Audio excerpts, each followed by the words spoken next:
you're a doctor and I'm a lay person, but no one wants to stigmatize anyone. It's a disease. I mean, I will look at it as a disturbed mind, as a disease when someone breaches that Rubicon and then goes on and has drugs. But don't you think that, look at this entire incident, when we'll all sit maybe a year later to pay our rich tributes to Dr. Vandana Das's passing, I think we should also think about who did it. The person, whether he's under the influence of alcohol or whether he's under the influence of drugs or any other substance.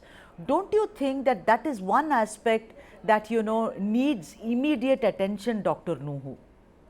Absolutely. See, in Kerala, I'll be honest in telling that the story like Udta Punjab is happening at the moment in Kerala.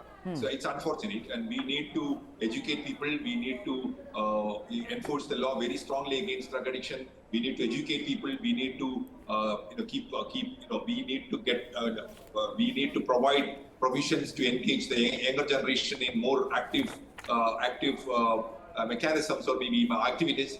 So we need to do a substantial measures in that aspect. Drug addiction is increasing in Kerala and like in any other part of India. But we need to have actually Indian Medical Association has taken up that initiative also this year. We are doing a lot of activities in that aspect, just like the government is doing.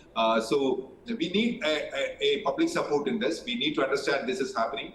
We cannot believe that it is very difficult to believe that a teacher is addicted to drug and he went to this much this situation. So definitely that's a very alarming situation at the moment in Kerala. We have to address that also very strongly.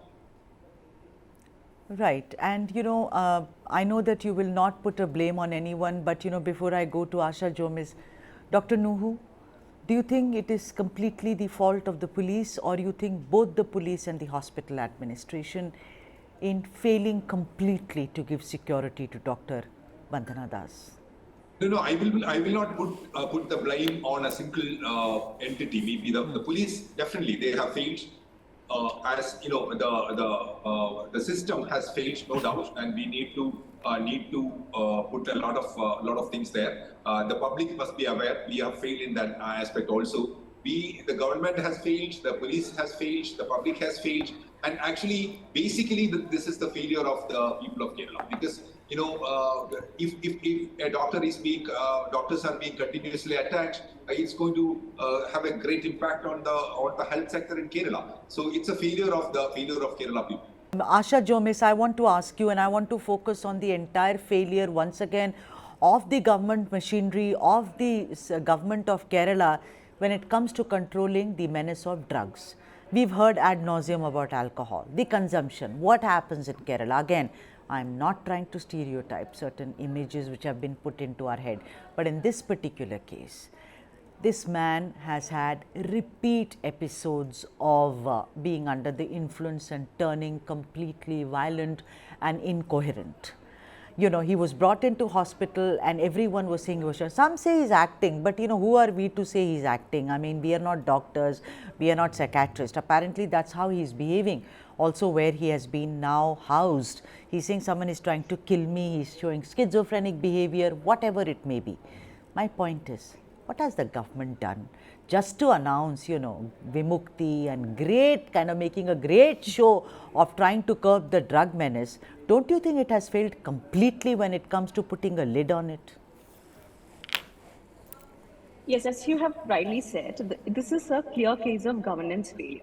If you look at the attack on health workers, this has been happening consistently for the past few years. The doctors have been consistently requesting the government to step up and take action.